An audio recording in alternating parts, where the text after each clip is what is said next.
Assalamualaikum warahmatullahi wabarakatuh. Saya Deni Yuliana dari Fakultas Agama Islam Unikarta semester 1 kelas khusus. Di sini saya akan mereview tugas filsafat ilmu dari Bapak Misran selaku dosen filsafat ilmu.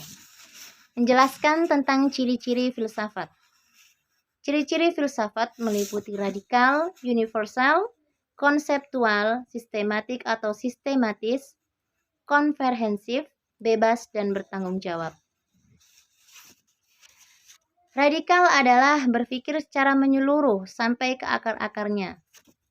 Misalnya ada seorang dokter yang menangani pasien yang mempunyai penyakit dalam kronis, maka dokter tersebut akan melakukan pemeriksaan secara menyeluruh dengan melakukan endoskopi agar dokter tersebut bisa melihat akar permasalahan kondisi di dalam lambung pasien tersebut. Kemudian berpikir secara universal, berpikir secara luas, menyeluruh, secara umum bagi siapa saja. Misalnya ketika kita memikirkan indahnya alam semesta ini. Dengan keindahannya kita pasti akan memikirkan dan bertanya-tanya, mengapa alam semesta ini begitu indah? Mengapa alam semesta ini diciptakan? Dan siapakah yang menciptakan alam semesta ini? Begitulah berpikir secara luas tentang alam semesta.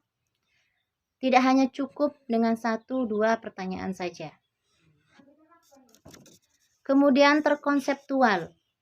Generalisasi pengalaman manusia, koheren, tidak bertentangan, tidak kontradiksi dengan pemikiran sebelumnya dan konsisten.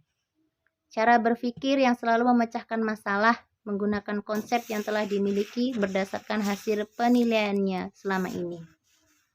Kemudian ada sistematik atau sistematis, berpikir secara berurutan dari dasar menengah ke atas, berpikir secara tersusun, secara teratur, saling bergantung satu sama lain, secara rasional dan secara logika. Kemudian komprehensif, berpikir secara menyeluruh, fokus dengan keterkaitan, kejelasan secara utuh dari berbagai aspek. Misalnya seorang guru perlu melakukan tes komprehensif terhadap murid yang akan mengikuti olimpiade sekolah. Komprehensif di sini yang dimaksud adalah murid itu layak dan mampu untuk mengikuti olimpiade. Kemudian berpikir secara bebas. Berpikir secara bebas tapi tidak keluar dari ciri filsafat tersebut. Contohnya ketika kita ingin melanjutkan jenjang pendidikan dari SMP ke SMA. Tentu kita bebas memilih. Ingin memilih SMA yang terbaik. Kita bebas menentukan SMA mana yang terbaik untuk kita melanjutkan pendidikan tersebut. Kemudian bertanggung jawab. Bertanggung jawab hasil berpikir, memiliki tanggung jawab dari akar dan pangkal yang dijelaskan.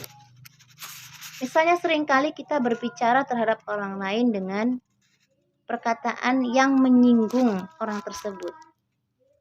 Dan orang tersebut berbalik berbicara kepada kita bahwa perkataan kita telah menyakiti hatinya. Dari situ kita bisa mengevaluasi diri kita. Perkataan yang mana yang kita sampaikan kepada orang tersebut sehingga membuatnya tersinggung. Setelah kita tahu di mana salah kita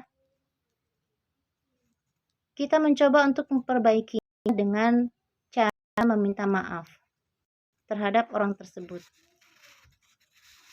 Dari ciri-ciri tersebut kita dapat menyimpulkan bahwa dengan manfaat filsafat kita bisa melihat keindahan alam, estetika menampilkan sesuatu yang indah, tutur kata yang baik kepada orang lain. Demikian review dari saya.